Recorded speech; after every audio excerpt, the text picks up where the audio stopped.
Bem-vindos a mais um vídeo. Hoje nós vamos falar do livro que eu escolhi para ler no mês de fevereiro, que foi o Nada a Invejar, da Bárbara Demick.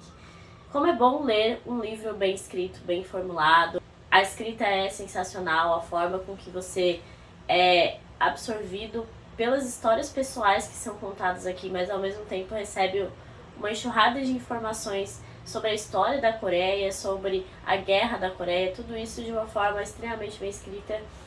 Incrível. Eu já começo dizendo isso, que foi uma leitura incrível. Esse livro foi uma indicação da Isa. Ela disse que eu ia gostar bastante e acertou mais uma vez. Eu acho que um dos livros que ela considera mais bem escritos, e eu também considerei. E também foi um presente do Gilvan, então quero agradecer aos dois por me proporcionarem essa leitura, porque realmente foi um livro incrível. Superou muitas expectativas, eu não sabia que ele era assim tão tranquilo de ler. Eu li ele bem rapidinho, porque realmente tem uma escrita muito envolvente. E a ideia dele é justamente contar essas vidas comuns da Coreia do Norte. Vai focar aqui numa cidade de Chongjin, que fica bem ao norte da Coreia do Norte. Aqui tem um mapa no livro que ajuda a gente a se localizar. E esse livro, claro, vai ter histórias de desertores, não poderia ser diferente, porque se eles não fossem desertores, nós não saberíamos a história deles. Afinal, a Coreia do Norte é um país fechado que até hoje não nos permite saber o que acontece lá dentro. É muito pouco que a gente sabe efetivamente.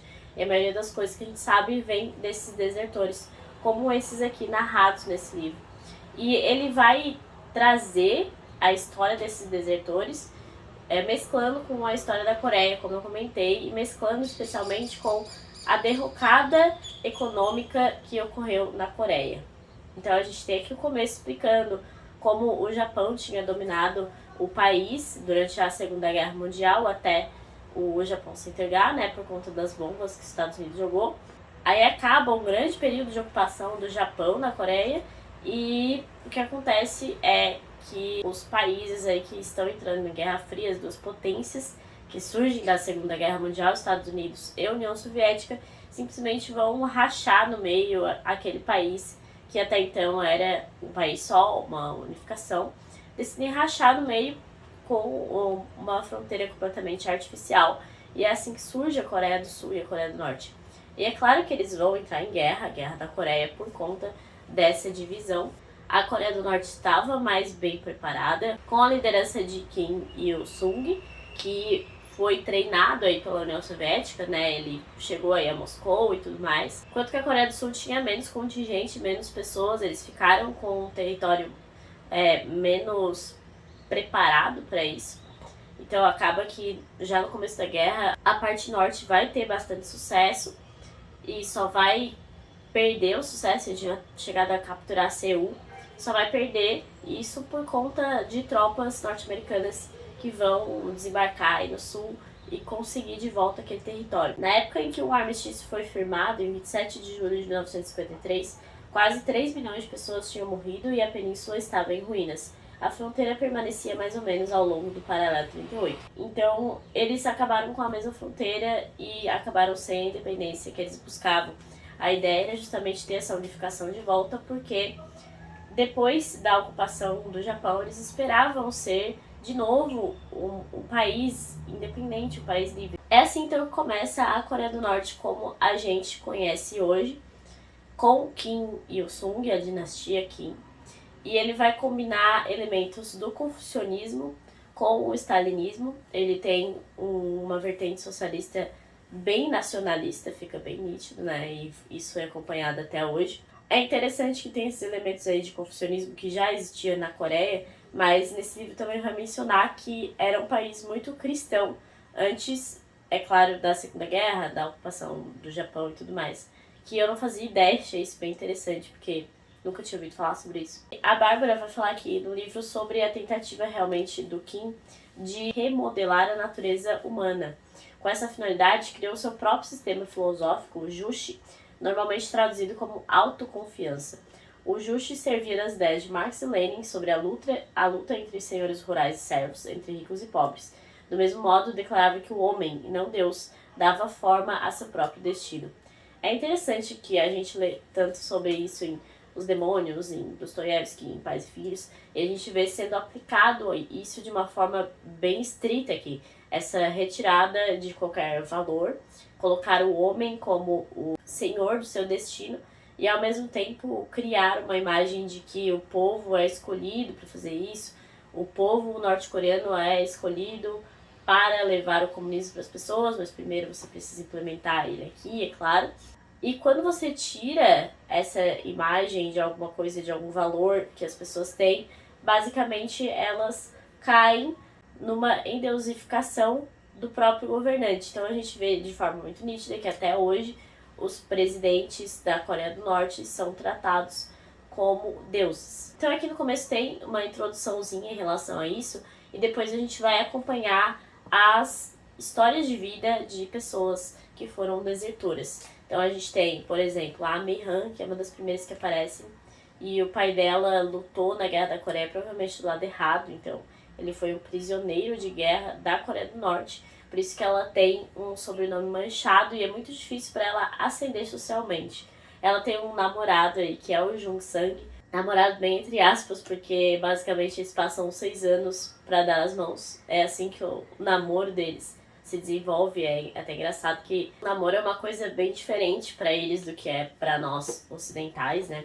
Depois a gente tem a doutora Kim, que é uma médica e ela vai batalhar muito para estar no Partido dos Trabalhadores, para trabalhar o máximo possível para o seu país e depois ver como ela é descartável e como ela tem mãos atadas e não consegue fazer as coisas, não consegue resolver os problemas das pessoas. Então no começo ela era pediatra, o que é muito complicado, porque ela vê que a maioria das crianças ali está morrendo de desnutrição e não tem como ela prescrever que a criança precisa de comida, porque ela sabe que as pessoas não têm comida. Então é uma situação extremamente complicada.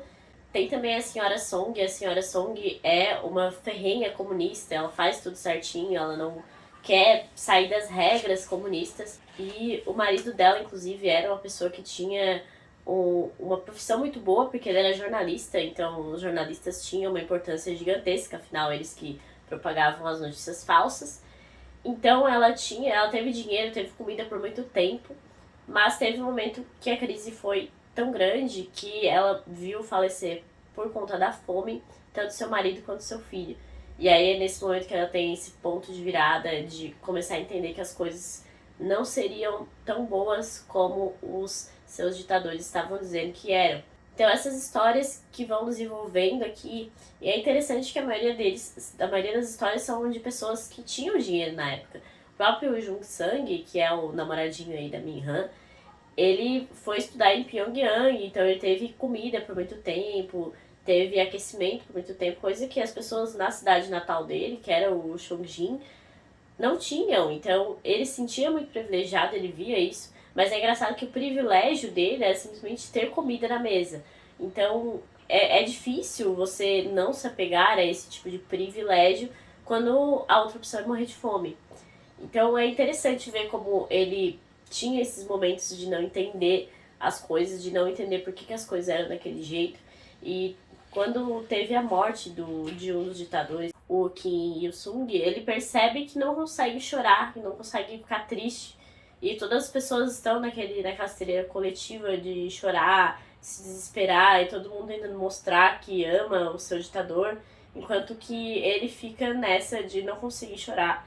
E aí que ele vai começar a ter essa crise existencial dele de perceber que talvez ele não seja tão comunista assim. Eu acho que as partes da Doutora Kim são as mais complicadas, assim, porque da mesma forma que em Contos de Colimar, que os contos que mais me chocaram, assim, tinham a ver com a medicina, com o médico, com o poder do médico, e também com as mãos atadas dos médicos. Aqui a autora fala que o direito ao atendimento médico gratuito e universal para melhorar a saúde da população trabalhadora estava inscrito na Constituição norte-coreana. A doutora Kim tinha orgulho de fazer parte do sistema de saúde e sentia-se gratificada pelo serviço que prestava a seus pacientes. Mas no início dos anos 90, as deficiências no interior do sistema se tornaram mais pronunciadas. Grande parte do equipamento médico era obsoleta ou estava quebrada, com peças de reposição impossíveis de ser obtidas, já que as fábricas dos países do bloco comunista onde eram fabricadas estavam agora privatizadas. A fábrica farmacêutica em Chongjin reduziu drasticamente sua produção devido à falta de suprimento de energia elétrica. Havia pouco dinheiro para importar remédios do exterior. A valise que a doutora Kim carregava em suas rondas foi ficando cada vez mais leve, até ficar sem nada, com exceção do estetoscópio. Tudo que ela podia fazer para seus pacientes era escrever receitas e esperar que eles tivessem algum contato na China ou no Japão, ou então dinheiro escondido para comprar os medicamentos no mercado negro.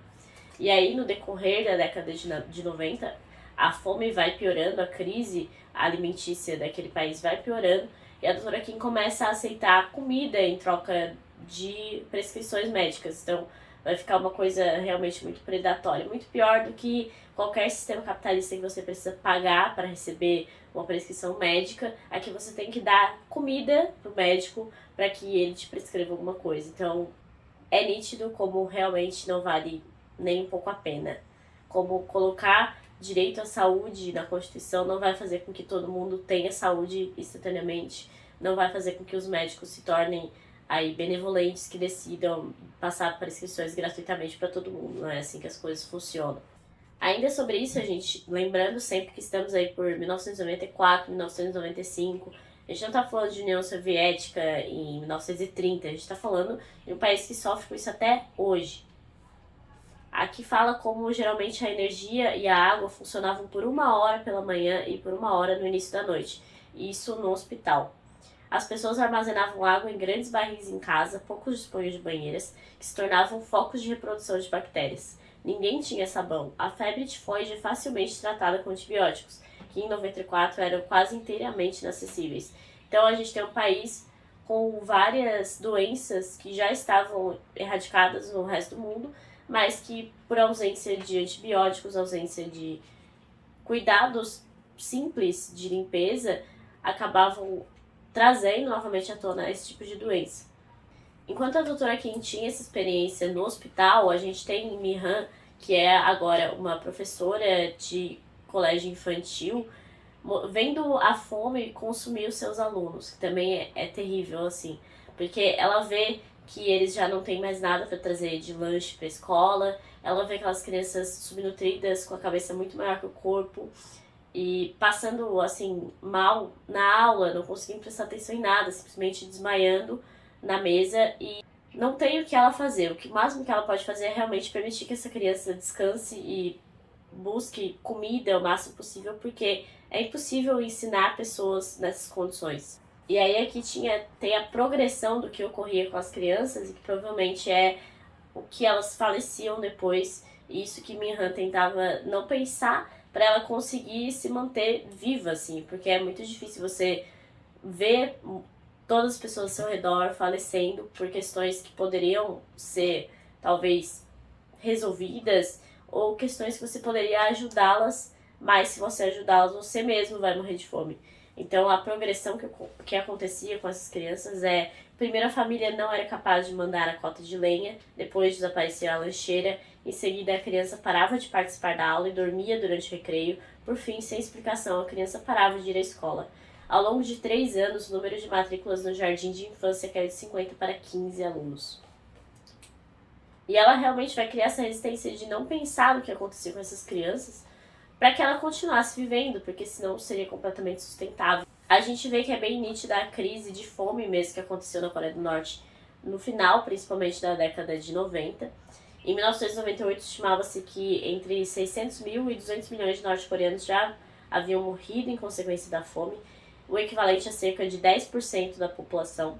Em Chongjin, onde o abastecimento de comida foi cortado antes do restante do país, a taxa pode chegar a 20%.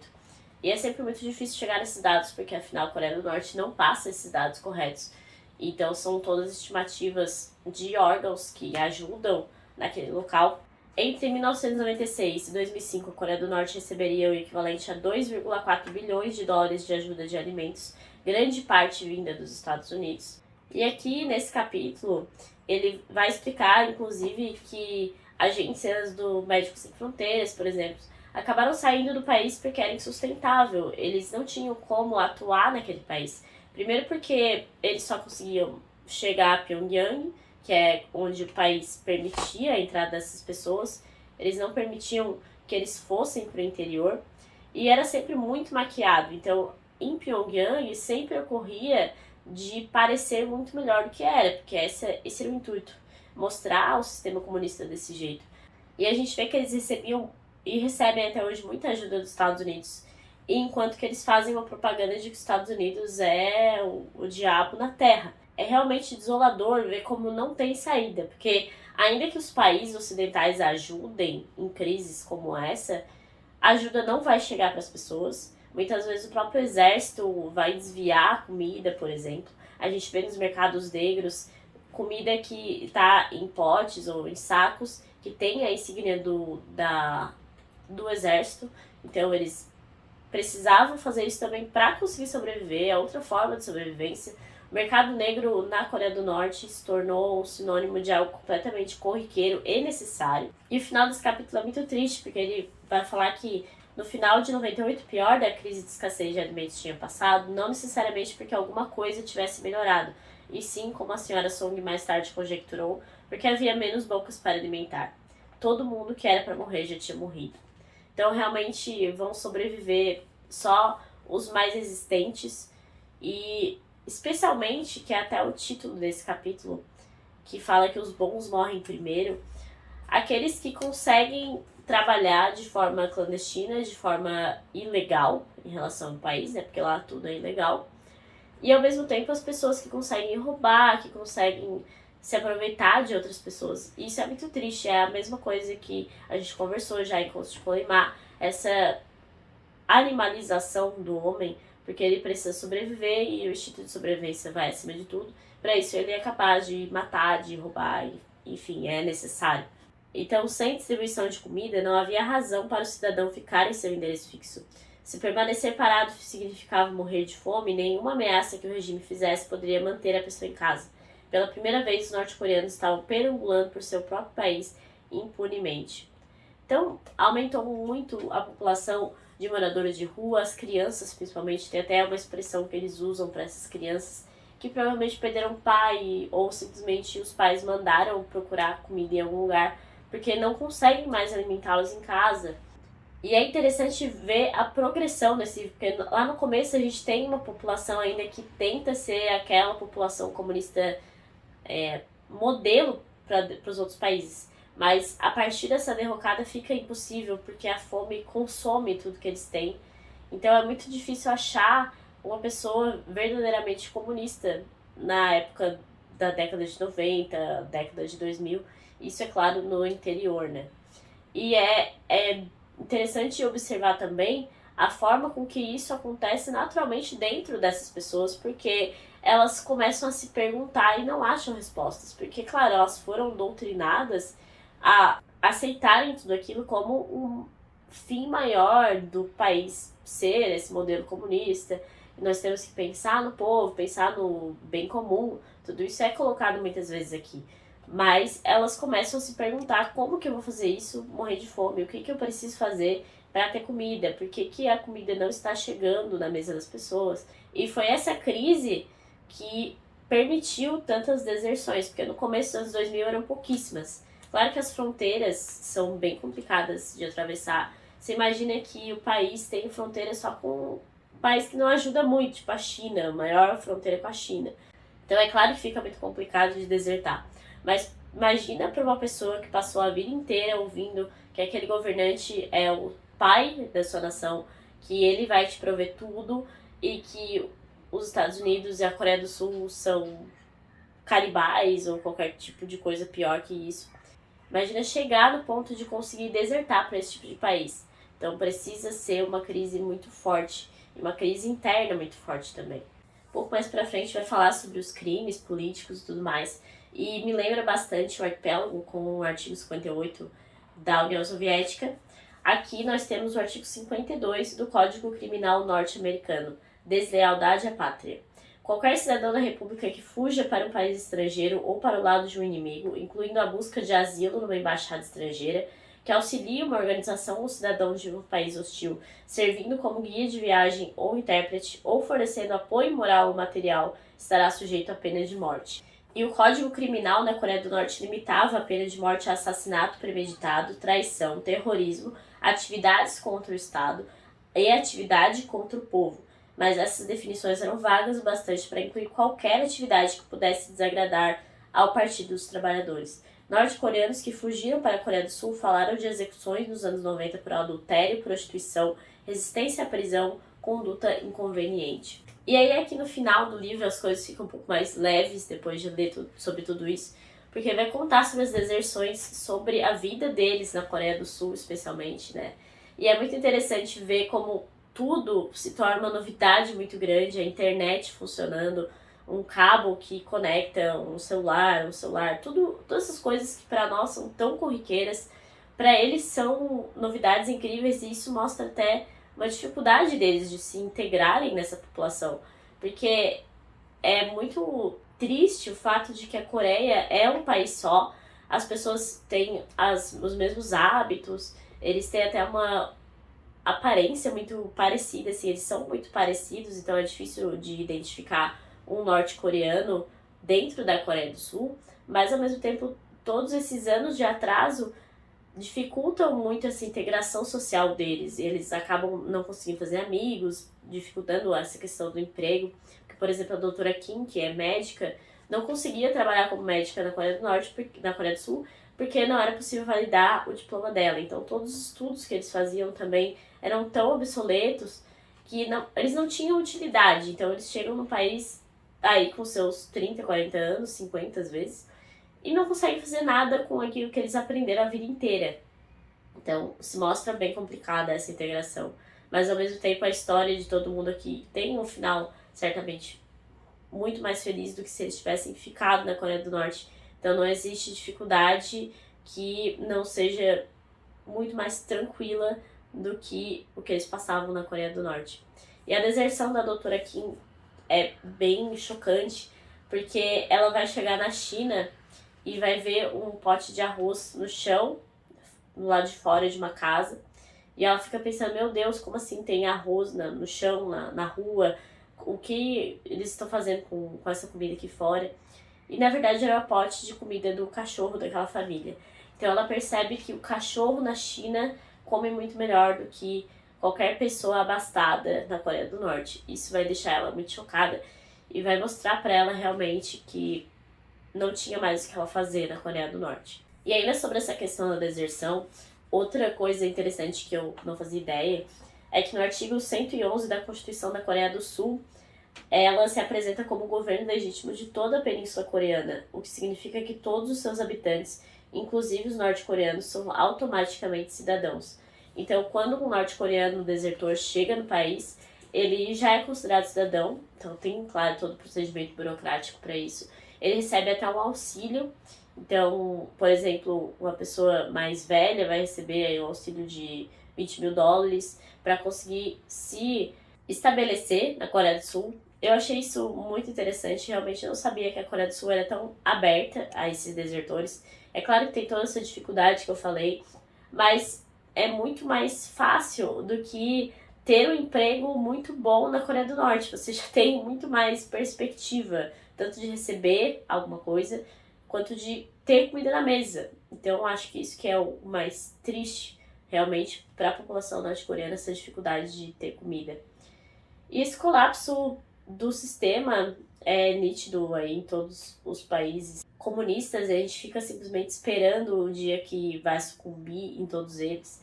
Porque depois que a União Soviética desmantelou, todos esses países periféricos acabaram com problemas gigantescos. Muitos deles, por isso, abriram um pouco o mercado. Então a gente vê, por exemplo, na China houve uma abertura de mercado muito grande para que eles conseguissem crescer a ponto de estarem hoje nessa posição, inclusive com salários mínimos maiores do que o Brasil. Esses outros países, como Cuba, Coreia do Norte, a gente simplesmente fica esperando o momento que vai colapsar. Mas é complicado pensar nisso enquanto milhares de pessoas morrem de fome. Então a gente vê, inclusive, norte-coreanos que desertam e que ficam questionando o auxílio que a Coreia do Sul, que os Estados Unidos mandam para esses países, porque você, querendo ou não, está alimentando aquele regime, ao invés de permitir o colapso dele. Mas é muito complicado fazer isso quando a gente imagina aí 10% da população dizimada pela fome. Claro que a gente entende os desertores que têm esse tipo de opinião, porque afinal eles precisaram sacrificar muita coisa. A gente vê alguns familiares ficaram na Coreia do Norte, foram presos por conta da deserção dos seus parentes. É uma situação complicada, triste, mas pelo menos a gente chega no final desse livro aí com um pouco de alívio pelas pessoas que conseguiram desertar e conseguiram começar uma vida nova na Coreia do Sul. Bom, esse não quero me alongar tanto, acho que já me alonguei um pouco. E as histórias são muito envolventes, como eu disse, ele é muito bem escrito, por isso é até gostoso de continuar falando sobre ele, mesmo sendo um tema tão complicado, né? Mas o livro é realmente sensacional, recomendo fortemente a leitura. É uma leitura muito fluida, muito tranquila, a diagramação também muito tranquila, então eu li em 3 semanas, eu acho, esse livro, mesmo com várias outras leituras em andamento. Então, se você tiver a oportunidade, leia Nada a Invejar, que vale muito a pena. Essa autora teve um trabalho sensacional, espero que mais livros dela cheguem aqui no Brasil. É isso, espero que vocês tenham gostado dessa resenha. Se vocês gostaram, deixe uma curtida, deixe um comentário, lembre-se de se inscrever no canal, que me ajuda bastante. E até a próxima!